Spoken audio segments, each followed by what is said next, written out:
Nagsisimula ang kwento kay Diana, na binaril ang kanyang sariling kamay.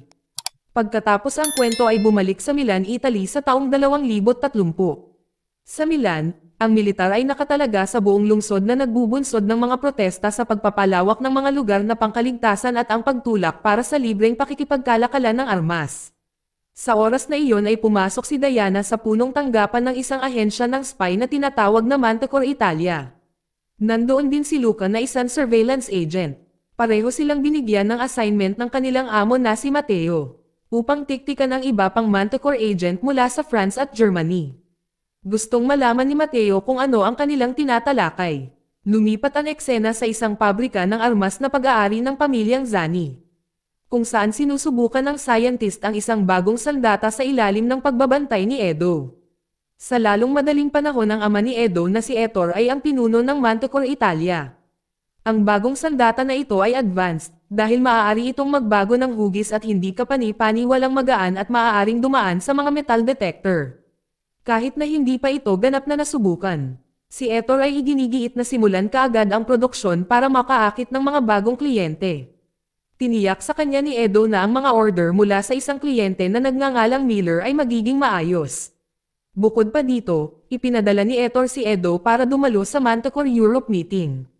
Dahil ang Manticore Italia ay itinuturing na kanyang legacy, habang si Diana na gumagamit ng isang espesyal na contact intelligence lens.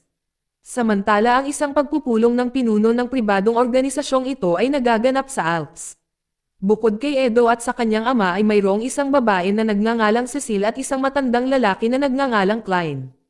Binanggit ni Klein na ang founding family ay nagpasya na palawigan ang sanksyon laban sa Manticore Italia ng isa pang 3 taon. Pinag-uusapan nila ang mga nakaraang kaganapan, kasama na kung bakit sila nabigyan ng sanksyon at ang kanilang karibal na grupong Citadel. Sa parehong oras, si Diana at Luca ay nasa Lanao, Switzerland. Gamit ang kanyang advanced na contact lens, nakita ni Diana ang dalawang kaina-hinalang agent na nag-uusap tungkol sa mga Apple na maaaring isang code para sa mga armas. Nang makita ito, mabilis silang inatake ni Diana at kinuha ni Luca ang item mula sa mesa. Mukhang nadismaya si Luca dahil ang utos ng kanilang amo ay obserbahan lamang at huwag makialam. Pagkatapos ay tumakas sina Diana at Luca mula sa pulisya, habang si Cecil ay nagmumungkahi kay Edo na pagsamahin nila ang kanilang mga sangay sa Manticore. Ngunit si Edo ay humingi ng isang araw upang pag-isipan ito. Nang nakarating na sila sa isang ligtas na lugar, ipinaliwanag ni Diana na muli nilang itinatayo ang teknolohiya ng Citadel at ang bagay na kinuha nila ay talagang sandata. Dahil dito si Diana, pakiramdam niya ay hindi niya kayang tumayo. Nang hindi inaasahan na tinutukan ni Luca ng baril si Diana na nagpapakita na siya ay isang taksil. Ngunit si Diana ay lumaban at pinatay si Luca. Ang eksena pagkatapos ay tumugma sa simula ng kwento, kung saan binaril ni Diana ang kanyang sariling kamay. Ang kwento ay nagpapatuloy habang si Ettore ay nakatanggap ng ulat mula kay Matteo na pinatay ng kanilang agent ang ahenteng Pranses at nawawala ang isa sa kanilang mga agent. Sinabi ni Diana kay Matteo na binaril siya ni Luca. Nalilito si Matteo kung bakit binaril ni Luca si Diana, pagkatapos ay umalis si Diana. Nang maglaon ay nakatanggap si Diana ng paggamot at salamat sa laser technology ang kanyang sugat sa baril ay mabilis na gumaling. Sa panahon ng kanyang paggaling, naalala niya ang kanyang mga magulang na kasama sa mga biktima ng pag-crash ng eroplano 9 na taon na ang nakararaan sa Alps. Sa oras na iyon ay parehong nalulungkot si Diana at ang kanyang kapatid na si Sarah. Nagpasya si Diana na siyasatin ang dahilan ng pag-crash, dahil mayroong isang saksi na nakarinig ng pagsabog. Habang nakikipag-usap si Diana sa saksing ito, narinig ng isang lalaking nagngangalang Gabriel ang kanilang pag-uusap. Sa kasalukuyan umuwi si Diana, ngunit bigla siyang nahimatay sa harap ni Sarah at nagising siya sa isang hospital. Habang tinanong naman ni Edo ang kanyang ina tungkol sa opinyon niya kay Cecile. Dahil pareho si Cecil at Edo ay tagapagmana ng kanilang mga ahensya na sinasang ayunan ng kanyang ina. Lalo na dahil ang kanyang ama ang nag-ayos ng laban na ito sa pag-asang pakasalan ni Edo si Cecil. Plano ni Edo na gawin ang kanyang desisyon bukas gaya ng ipinangako niya kay Cecil. Habang si Diana ay nalaman na mayroon siyang kondisyong pangkalusugan sa nakalipas na 8 taon. Sumiklab ang kanyang karamdaman kapag siya ay naging masyadong emosyonal. Ngayon ay determinado si Diana na subaybayan ang agent ng Aleman, dahil mayroon siyang nakatagong misyon upang tapusin. Pagkatapos ay ipinakita ni Diana ang armas na kinuha niya mula sa agent ng France kay Edo. Ipinaliwanag din niya na ang iba pang bahagi ng armas ay kasama ng agent ng Aleman na nakatakas. Ang advanced na sandata na ito ay kilala bilang teknolohiyang Citadel na muling idinisenyo mula sa mga bahagi ng nawasak na mga armas mula 8 taon na ang nakakaraan. Sa wakas ay pumayag si Edo na suportahan ang plano ni Diana lalo na't gusto niyang ibalik ang kapangyarihan ng Manticore Italia. Bilang kapalit ay gusto ni Diana na umalis sa ahensya. Dahil ang orihinal na akala ni Diana na Manticore ay lalaban sa mga tiwaling gobyerno. Ngunit sa halip ay nagbebenta ito ng mga armas sa mafia. Sa punong tanggapan, naghahanap si Edo ng impormasyon tungkol kay Diana. Nalaman niyang namatay ang kanyang mga magulang sa isang espesyal na misyon na tinatawag Operation 01 noong 2017. Si Edo pagkatapos ay sinuri ang armas na ibinigay ni Diana at tila nabigla sa mga detalye nito. Sa kabilang banda ay masama ang loob ni Sarah kay Diana. Dahil sa pagtatago ng kanyang trabaho, dahil si Diana ay sinasabing isa siyang mamamahayag. Habang papunta sa kanyang trabaho, pakiramdam ni Diana ay parang sinusundan siya ng isang taxi. Pagkatapos lumihis ng landas, napagtanto niyang si Sarah pala talaga ang sumusunod. Samantala si Edo na mabilis na itinago ang sandata nang makita niya ang kanyang ama na dumarating. Sa panggigipit na tanggapin ni Edo ang proposal ni Cecil.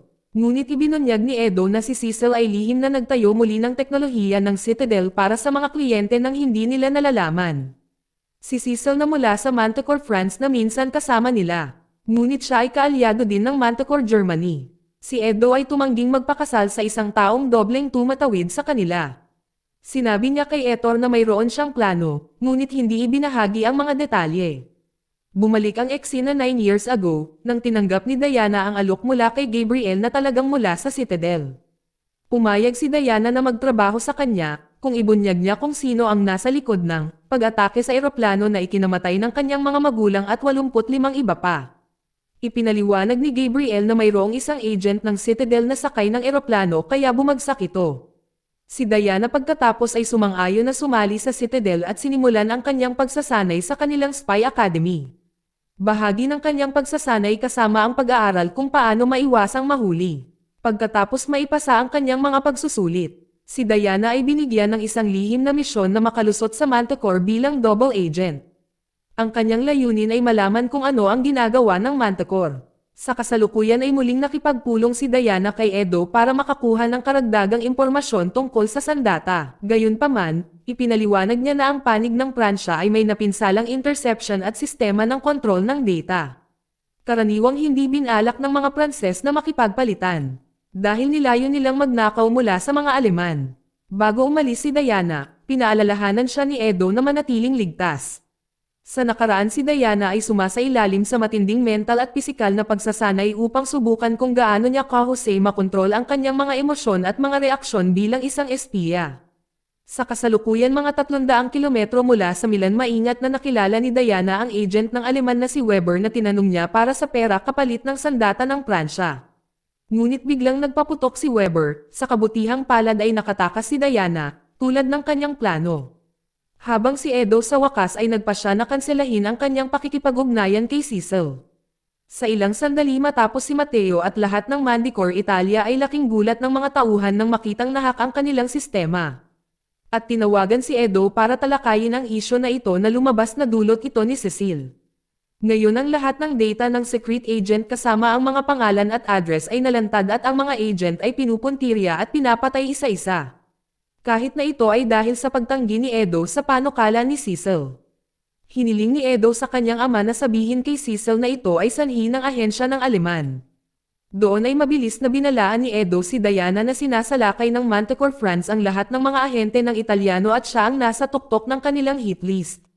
Nang napagtatanto na ang kanyang kapatid na babae ay maaaring nasa panganib din. Si Diana ay nagmamadaling protektahan si Sarah. Sa nakaraan hindi lamang pisikal ang pagsasanay ni Diana dahil natutunan din niyang kontrolin ang kanyang mga emosyon. Samantala sina Etor at Cecil ay nagdaos ng isang emergency na pagpupulong at inaakusahan ni Etor si Cecil ng lihim na paggawa ng isang mapanganib na sandata. Sumagot si Cecil na bahagi ito ng kanyang regalo sa kasal at napatuloy niyang papatayin ang mga agent ng Italyano hanggang sa maibalik ang ninakaw na sandata. Pagdating ni Diana sa bahay, natagpuan niya ang kanyang sarili sa isang labanan sa kanyang mga kaaway. Kinabukasan sinabi ni Ettore kay Cecil na ang isang kliyente ng ahensya ng Aleman ay mayroon na ngayong sandata ni Cecil at nais itong kontrolin ayon sa impormasyon mula kay Matteo.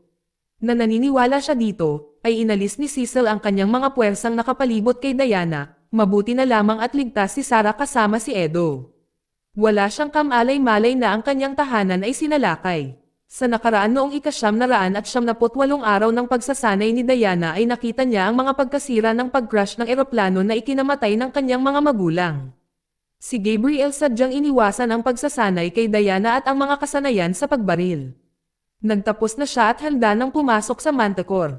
Sa kasalukuyan sinabi ni Edo kay Sarah na siya ang nobyo ni Diana upang gawing natural ang kanilang relasyon. Habang kakausapin ni Diana si Edo binanggit niya na 12 na mga agent ng Italyano ang naging biktima sa mga kilos ni Cecil. At si Sarah ay nanonood habang sila ay naghahalikan upang maiwasan ang pagdududa. Mamaya pagkatapos ng interogasyon ni Diana, ay iniulat ni Matteo na sinabi ni Diana ang totoo. Ngunit si Ettore ay hindi lubos na naniniwala sa kanya. Bumalik ang eksena 8 years ago, pasakay na si Diana sa kotse nang biglang tinutukan siya ni Matteo ng baril. Ipinakita niya sa kanya ang flash drive na may ebidensya na ang eroplano na sinasakyan ng mga magulang niya ay sadyang pinabagsak ng mga makapangyarihang tao. Dahil dito inalok ni Matteo si Diana ng posisyon sa kanyang organisasyong Manticore na may mataas na sweldo para labanan ang injustice na ito. Ang unang pagkakataon na na-recruit si Diana bilang agent ng Manticore, binalaan ni Matteo si Diana na ang pinakamalaking kaaway ng Manticore ay isang organisasyong kasing kapangyarihan ng Citadel.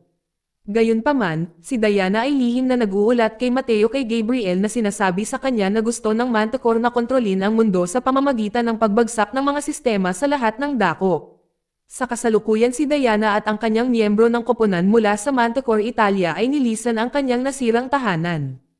Pagkatapos ng pag-atake mula sa Manticore France, samantala si Sarah ay nakahiga sa kanyang kama na walang kamalay-malay sa kung ano ang nangyari. Samantala si Ettore ay ibahagi ang lokasyon ng German agent na si Weber na nagnakaw ng kanyang sandata. Gayunpaman ay pinilit niya si Edo na ayusin ang relasyon nila ni Cecil para mabawi ang Manticore na sandata ng France at ibalik ito sa kanya. Si Ettore na nagtalaga kay Edo para hulihin ng buhay si Weber na nasubaybayan sa Trapani, isang lugar na kinokontrol ng Triangle. Si Edo ay sumang-ayon ngunit nagpa siya na isama si Diana sa isang misyon. Sa kalaunan ay iniulat ni Diana kay Gabriel na siya ay na-promote sa operator. At itatalaga sa isang misyon sa ilalim ni Enrico Zani na kapatid ni Edo.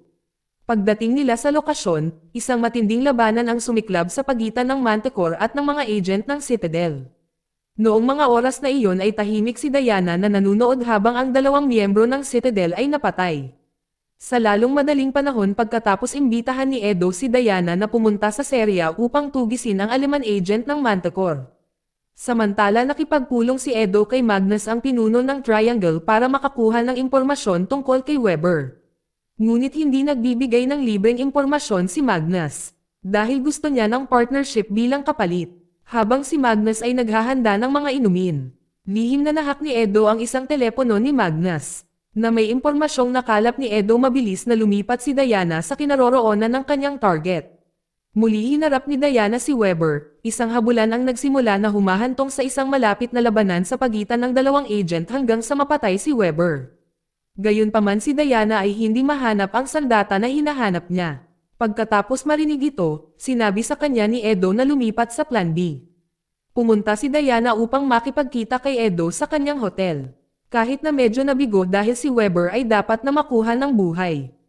Pinupuri pa rin niya si Diana mula sa pag-hack ng CCTV footage. Napagtanto nila na alam na ni Weber ang lokasyon ng hotel na posibleng nalik ng isang tao. Nag-flashback ang eksena ng nasaksihan ni Diana ang isang napakalaking pagsabog sa harap niya.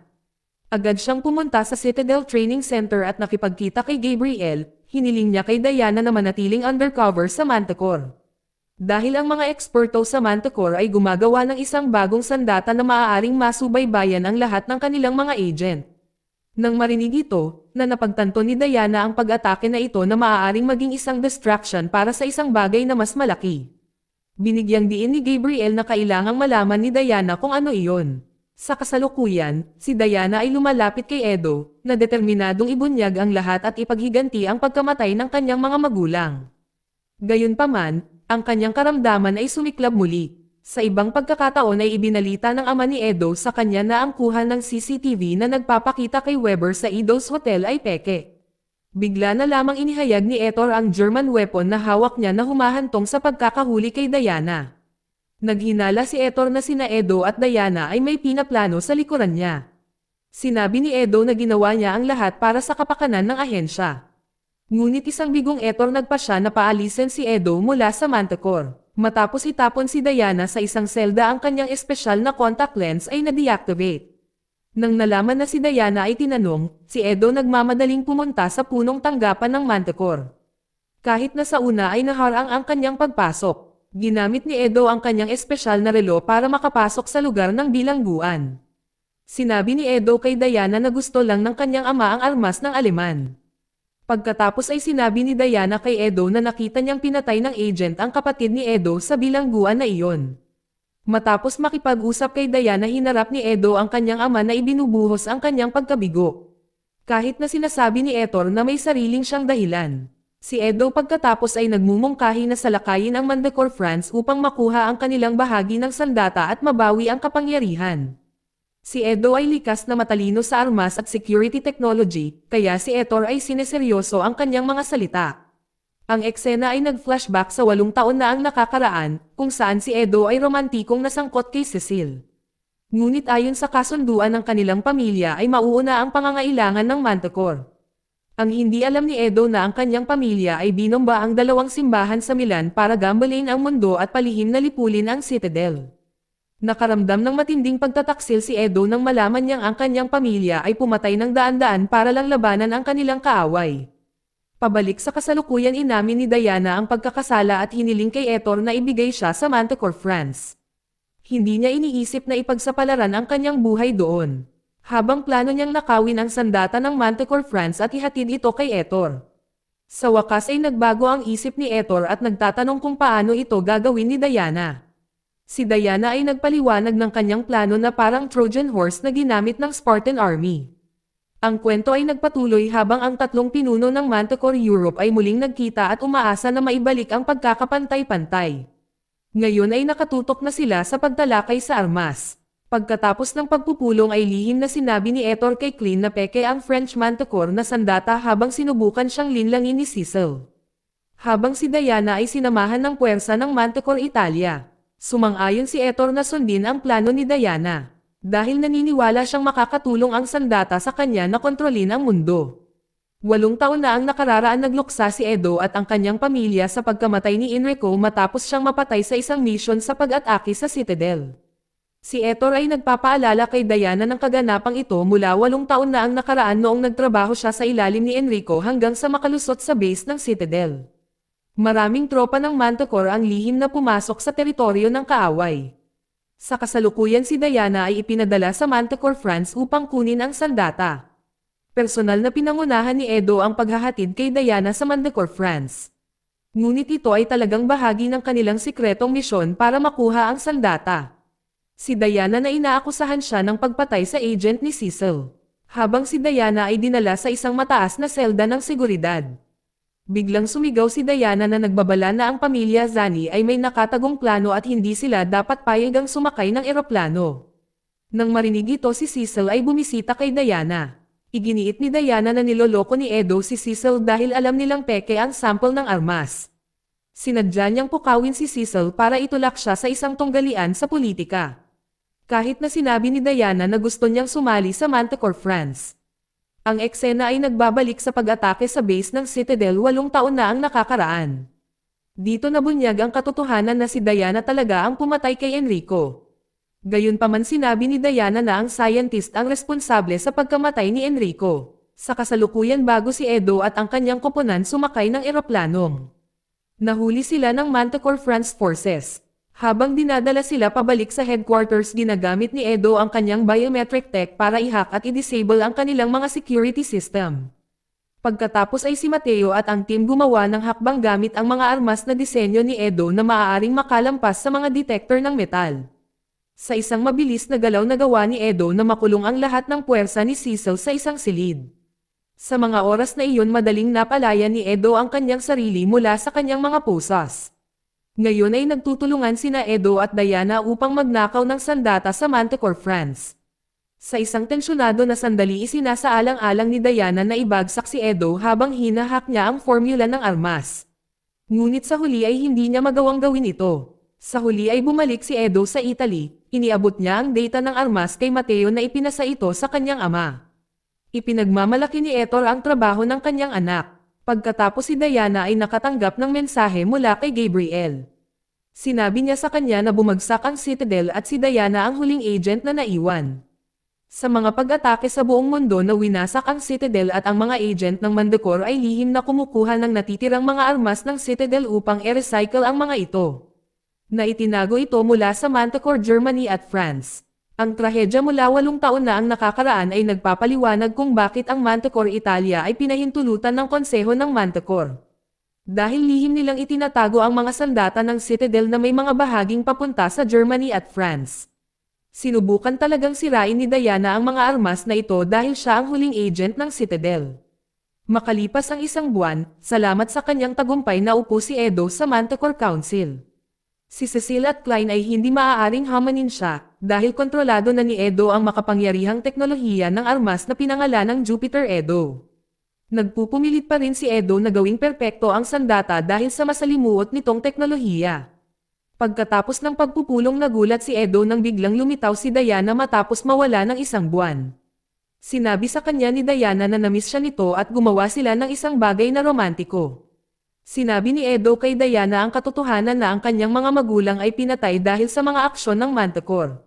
Nakakagulat na si Diana ay hindi pinanghahawakan ito laban sa kanya. Flashback sa 8 taon na ang nakaraan, si Diana ay lihim na nakita si Edo at ang kanyang mga magulang sa pagbisita sa libingan ni Enrico.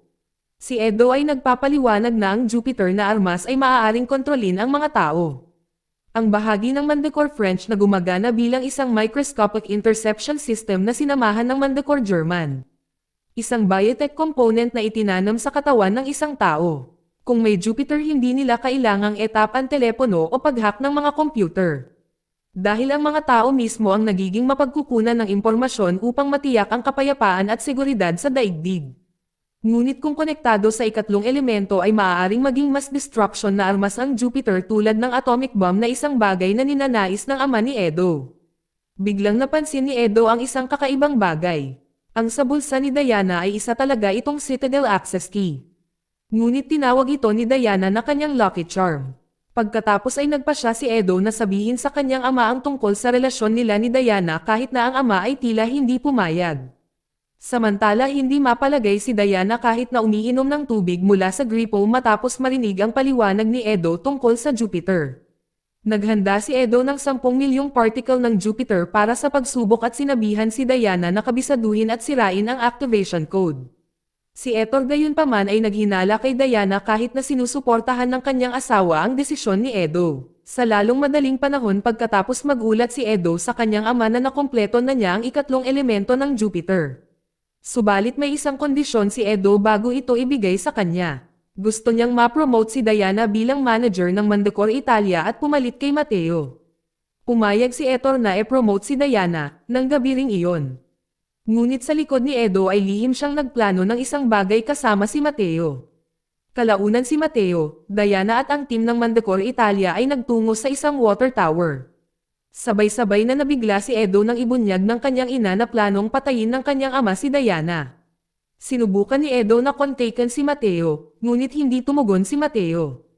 Nang ilalabas na ni Diana ang mga particle ng Jupiter sa tubig ay bigla siyang inatake ni Matteo.